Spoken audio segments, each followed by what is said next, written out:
दोस्तों, ये कहानी है एक ऐसे इंसान की जिसने ऐसे भारत में जन्म लिया जहां समाज के उच्च वर्ग के लोग गरीब और दलित वर्ग पर भीषण अत्याचार और शोषण कर रहे थे। लेकिन समाज की इस घृणा, अपमान और तिरस्कार के बावजूद उन्होंने ऐसी शिक्षा हासिल की जिसकी बदौलत वो भारत के संविधान के निर्माता बन गए। दोस्तों, मैं बात कर रहा हूँ डॉक्टर भीमराव अंबेडकर जी की, जिनका जन्म 14 अप्रैल 1891 को मध्य प्रदेश के मऊ गांव में पिता रामजी मालोजी सकपाल और मां भीमाबाई की 14वीं संतान के रूप में हुआ। उनके पिता रामजी ब्रिटिश सेना में मऊ छावनी में एक सैनिक थे। परिवार महार जाति से था जिसे लोग बेहद ही निचले तबके का मानते थे। उनका परिवार मराठी था जो महाराष्ट्र के रत्नागिरी जिले में अंबावड़ी गांव से था। सेना में काम करते हुए डॉक्टर अंबेडकर के पिता सूबेदार बन गए और वो हमेशा से अपने बच्चों की शिक्षा पर जोर देते थे। कुछ दिन बाद उनके पिता सेना से रिटायर हो गए और वो परिवार को लेकर सतारा चले गए, जहां कुछ दिन बाद अंबेडकर की माता भीमाबाई का बीमारी के चलते देहांत हो गया। अब अंबेडकर समेत 14 भाई बहनों की देखभाल उनकी चाची ने कठिन परिस्थिति में रहते हुए की।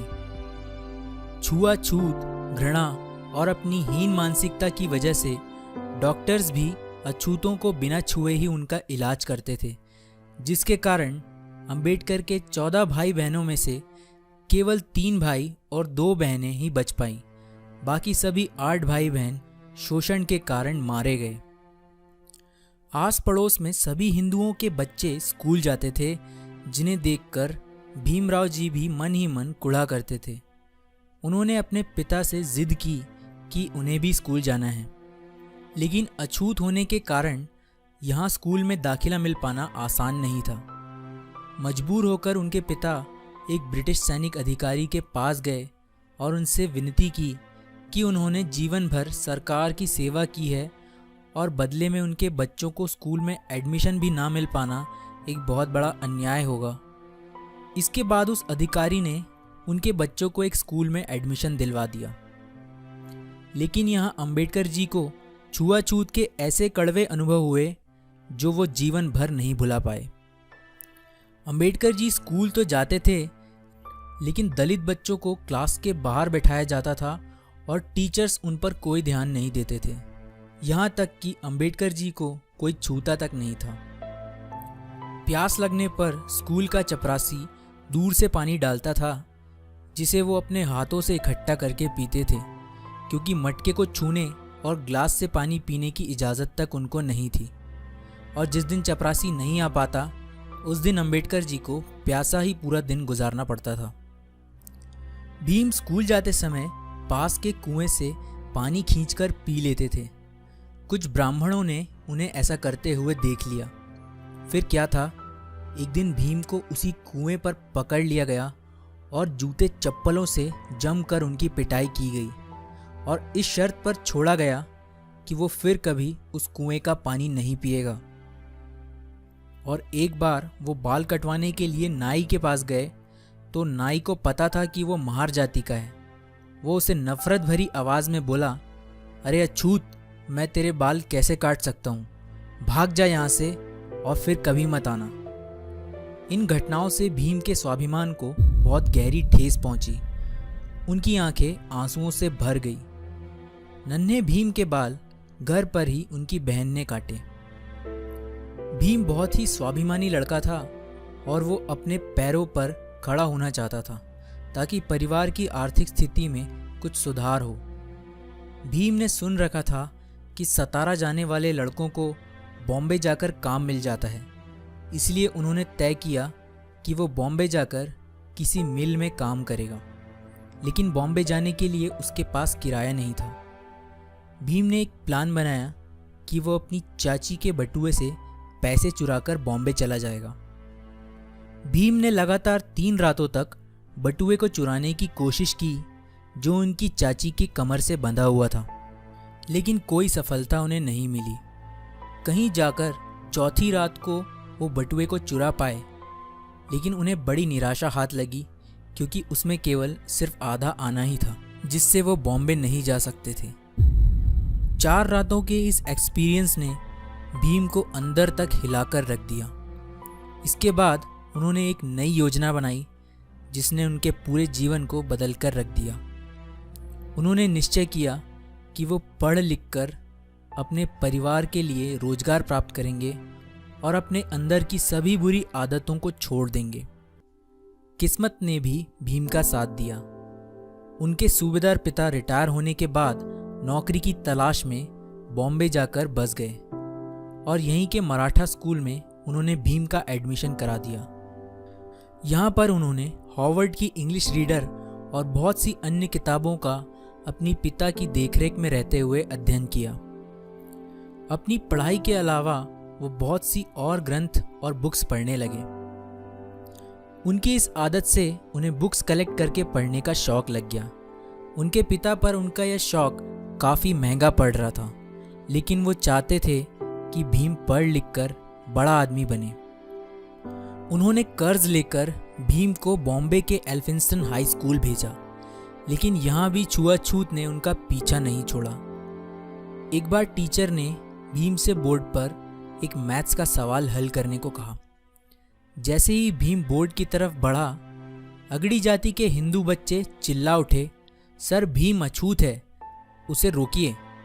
दरअसल बोर्ड के पास उन स्टूडेंट्स के लंच बॉक्स रखे हुए थे जो भीम की परछाई पड़ने से अपवित्र हो सकते थे।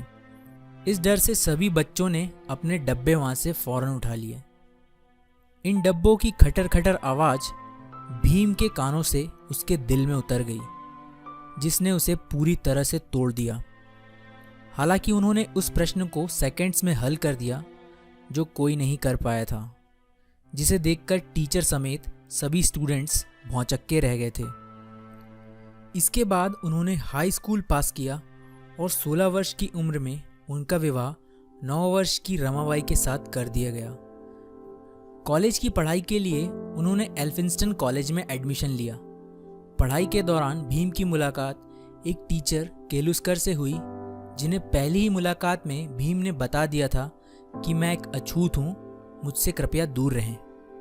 उनके बेबाक अंदाज और पढ़ाई के प्रति जुनून ने केलुस्कर को बहुत इम्प्रेस कर दिया और वो भीमराव को लेकर बड़ौदा के शिक्षा प्रेमी महाराज संभाजी गायकवाड़ के पास लेकर गए। जब महाराजा बॉम्बे आए हुए थे, वो वहाँ एक सभा कर रहे थे जहाँ उन्होंने भीमराव से कुछ सवाल किए, जिनका उत्तर भीम ने बहुत अच्छे तरीके से दिया।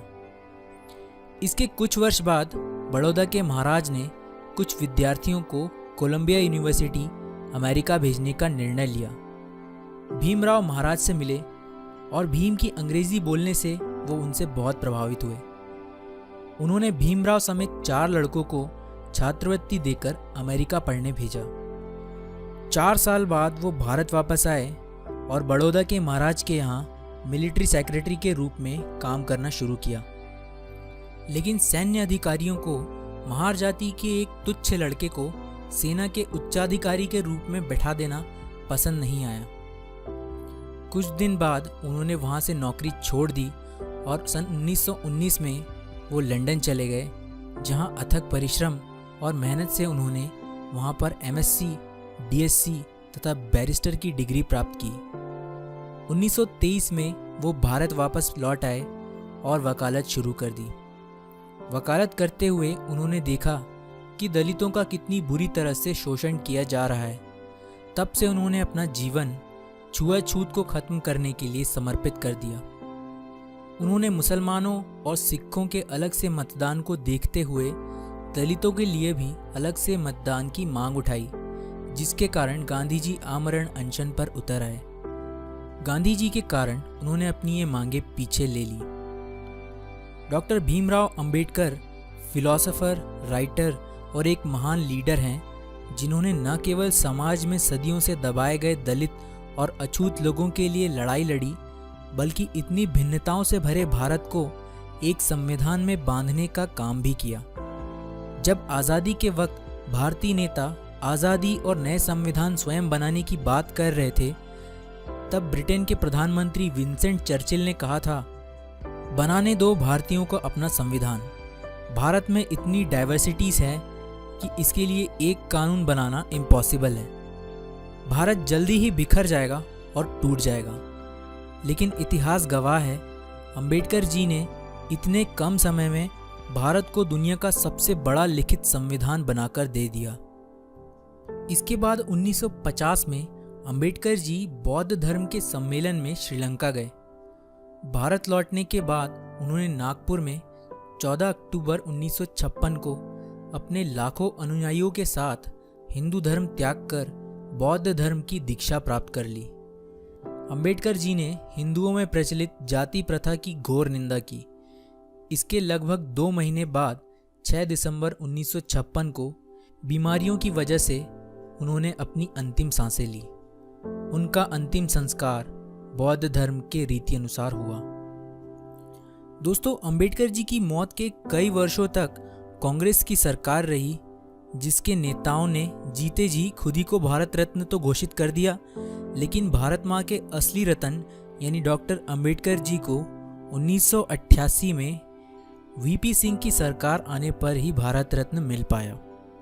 डॉक्टर अंबेडकर का कहना है, जीवन लंबा होने की बजाय महान होना चाहिए।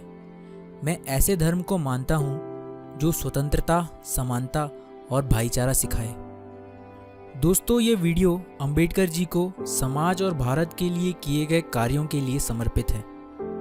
कुछ मिनट में उनका पूरा जीवन बता पाना पॉसिबल तो नहीं है, लेकिन फिर भी मैंने ये कोशिश की है। आपको ये वीडियो कैसा लगा मुझे ज़रूर बताएं और नए वीडियो अपडेट्स के लिए बेल आइकन प्रेस करें। अपना वैल्यूएबल टाइम देने के लिए शुक्रिया। मिलते हैं अगले वीडियो में, तब तक के लिए अपना ख्याल रखिए। जय हिंद।